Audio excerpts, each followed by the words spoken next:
Na miito kwa jamii katika kaunti ya Tana River kuishi kwa amani imesheheni, huku tofauti za kijamii na kidini zikikisiwa kuibua uhasama.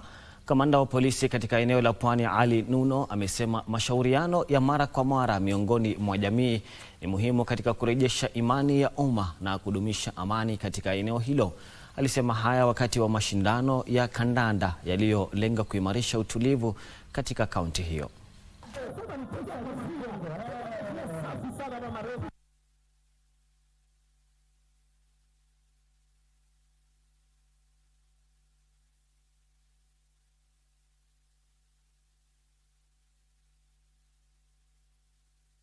Hatuwezi na tusikubali, na nasisitiza hapa, tusikubali kugawanywa katika mirengo ya kikabila na wala ya kidini, kwa sababu huo ndio mwanzo wa kuporomoka. Sisi kama viongozi tujaribu kuhimiza watu wetu wakae pamoja kwa umoja, upendo na amani. Garseni hii nikozaliwa mimi nikalelewa mimi.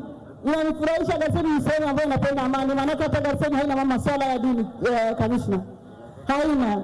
Sisi wa Mkristo anazika Muislamu, Muislamu anazika Mkristo. Hivi ndivyo tunaishi hapa. Kwa hivyo sisi kile tunaomba kwa sababu hii ya leo amani idumishwe.